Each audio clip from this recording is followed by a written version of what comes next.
Hi guys, Jeff at Slavens Racing. This video is about how to adjust the metering rod on Lectron carburetors. So, this one's obviously here on the bench. It's a little bit different on the bike because the cables can be hooked on here. But there's 3 Allen screws. It comes with an Allen wrench that's included in the kits that we sell. And you just undo those 3 Allen screws, pull the top off. Now the cable is going to be hooked onto it at that point, and the cable is going to be hooked onto the slide. Now sometimes this gasket right here gets stuck to the top of the carburetor. If it does, just take your fingernail and pop it loose. So normally when you would do this, the cable would be attached and then the slide would come out with it, but I'm going to have to shake it out of there like this.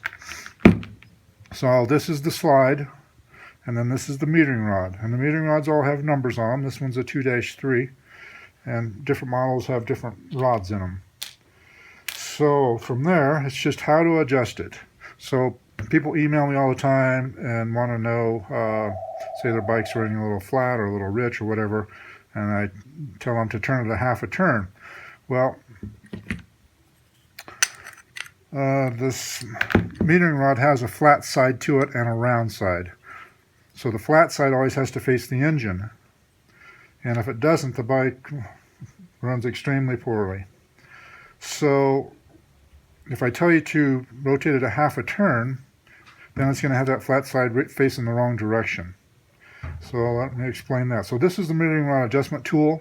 It just slides over the metering rod like this. And I recommend that you get one of these if you don't have one. But if you don't have one and you're in a bind, you need to get it done, put a rag on here and gently grab it with a pair of pliers and turn it. Or I can usually turn them with my bare hands.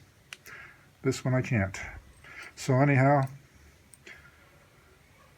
alright, so if I tell you to richen it a half a turn, that means you're going to shorten this distance from here to here. You have to shorten that distance. So it means you got to turn it clockwise. And that's going to make it richer. So if you turn it a half a turn, now the flat part of the metering rod is facing the wrong direction.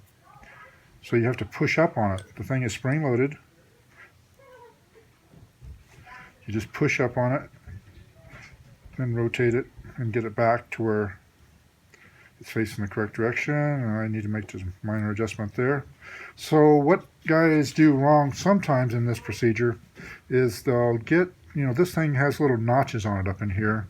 The spring-loaded part does. And you get it on top of one of those ratchets and the rod's not down all the way.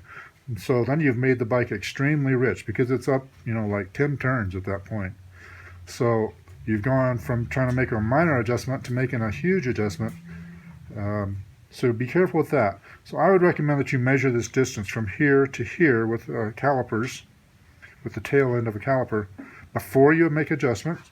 And then measure it again just to make sure that the thing is dropped down all the way, because it's just going to be a very small difference in the number if you did it correctly, and it's going to be a big difference in the number if you have got it hung up. And usually when they're hung up, you can see it. They're a little cockeyed. So make sure you jiggle it a little bit and make sure it drops down into the correct place.